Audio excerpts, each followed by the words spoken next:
Hello, everyone. Welcome. I'm glad to be with you. Thank you to the Muskegon Rotary for having us today. My name is Kyle Clears. I am the Associate Director of the Kaufman Interfaith Institute at Grand Valley State University. The Kaufman Institute is a part of a rich history of interfaith dialogue in West Michigan that traces its roots back to Muskegon.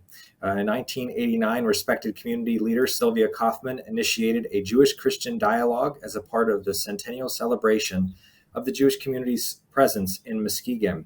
Sylvia's vision and leadership eventually led to the establishment of the Sylvia and Richard Kaufman Interfaith Institute at Grand Valley State University in 2007. The community outreach established at the beginning continues to be the major focus of the Institute. In promoting interfaith understanding and mutual respect, the Kaufman Institute offers a broad range of programming, over 200 events and initiatives each year that seek to create a more inclusive and equitable West Michigan community for persons of diverse cultures and religious, spiritual, and secular identities. The spirit of the Kaufman Institute is represented in the cooperative programs held in the community to enlighten, inform, and promote that inclusivity. These events bring together diverse voices and worldviews and traditions to find common ground, foster interfaith cooperation, and elevate individual experiences and stories. Whether it's working with others in the community to host a healthy discussion about polarizing issues or organizing celebrations that welcome all and encourage listening through difference, the Institute has found great success carrying out its mission through these community collaborations. And in that spirit, we're excited to be with you all today as we talk about inclusion and equity in terms of holiday spaces in our respective organizations, businesses, and institutions. I am joined today by Fred Stella and Rabbi Michael Shattuck. Fred Stella is a native of Detroit who has made Grand Rapids his home for the past 40 years. He is a graduate of the University of Detroit, where he obtained his degree in communications and mass media. During his career, he has worked in radio, TV, theater, web-based media, advertising, and audiobooks. His interest in Hinduism began at age 15 when studying comparative religions. By the time he was in his mid-30s, he formally embraced the Dharma.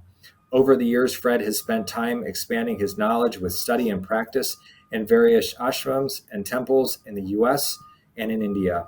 In 2009, the West Michigan Hindu Temple ordained him as Pracharak, or outreach minister.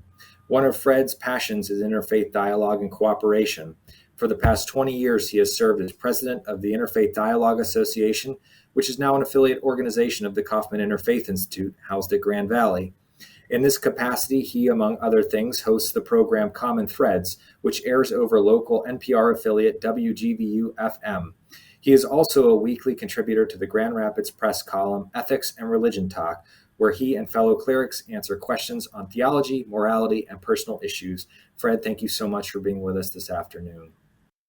Rabbi Michael Shattuck has been the rabbi at Temple Emmanuel since July 1st, 2000. He was ordained as a Reform rabbi by the Hebrew Union College Jewish Institute of Religion in May 1994. Before moving to Grand Rapids, he served congregations in Orlando, Florida, and in Plantation, Florida.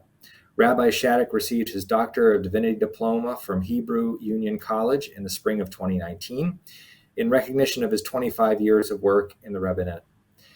Rabbi Shattuck earned his bachelor's degree in economics from Connecticut College in 1987. Rabbi works in all areas of the rabbinate at Temple, has special affinity for working with children, teaching, and sharing his love for all Jewish life over West Michigan.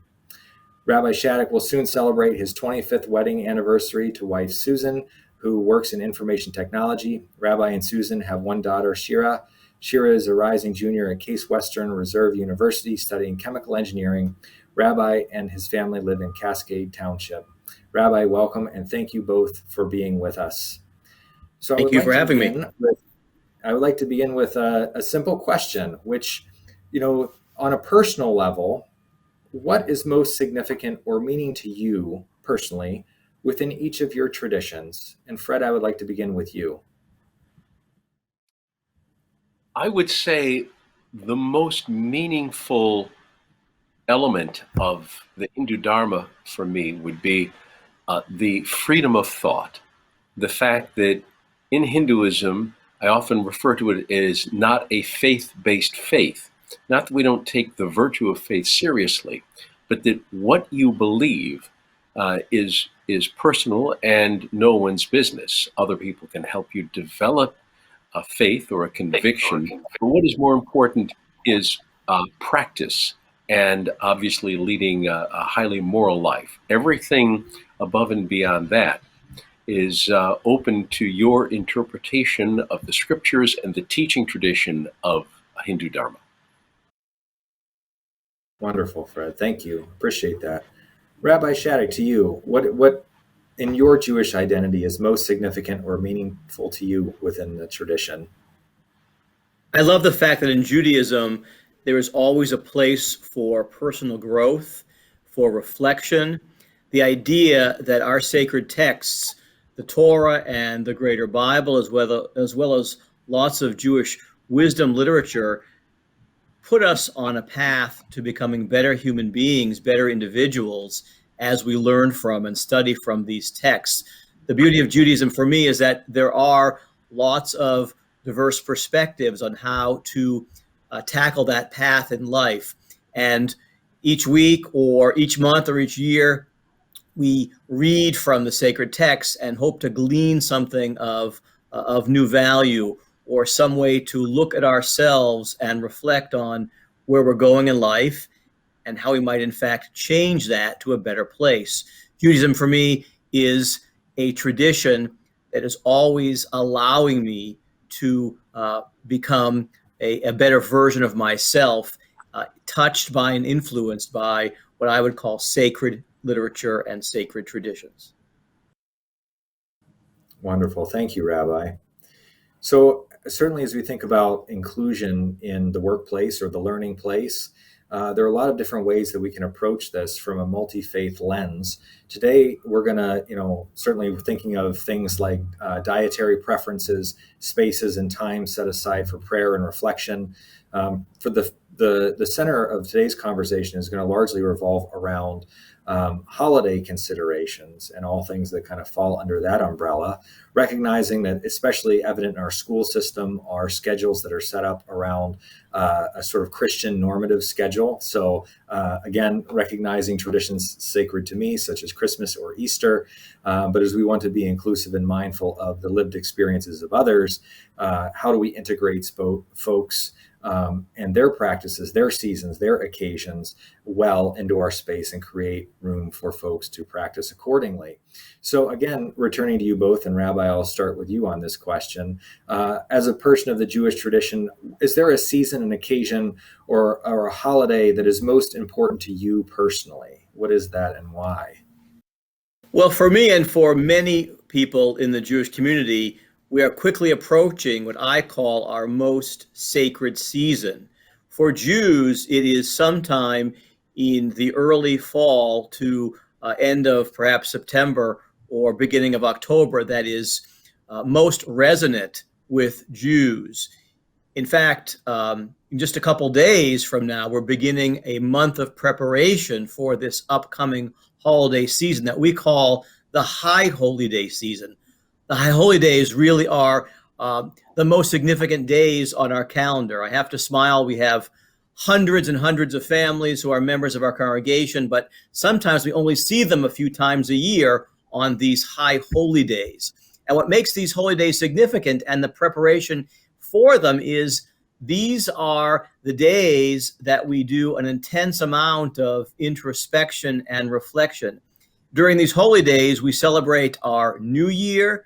We celebrate a day that calls upon us to ask for forgiveness from our sins over the past year.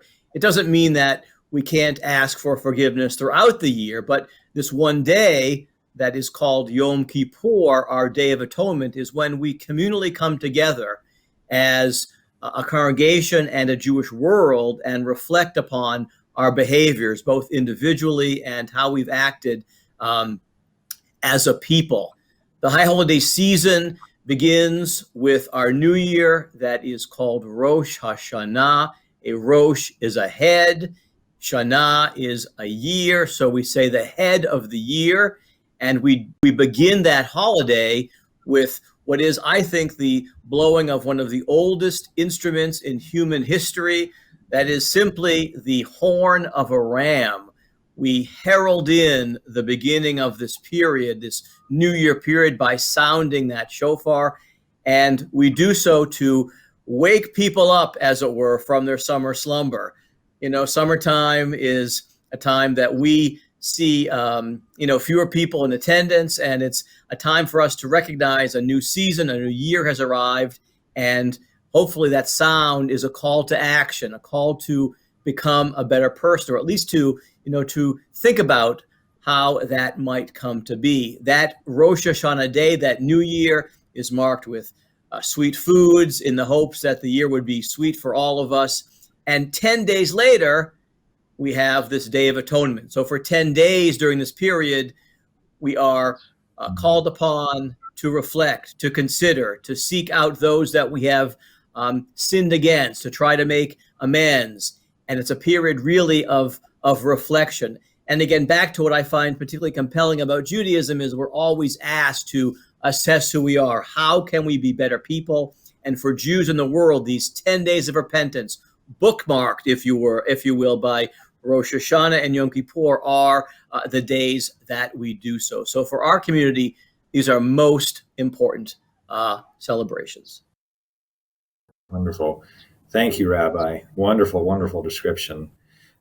Fred, we'll go to you. As a person of the Hindu tradition, what seasons, occasions, or holidays are most significant to you as an individual? Well, the most important holiday on the Hindu calendar, and this is universal, I would say, if not 100% universal, 99% universal, and that would be Diwali. And that happens usually in early November, occasionally in late October.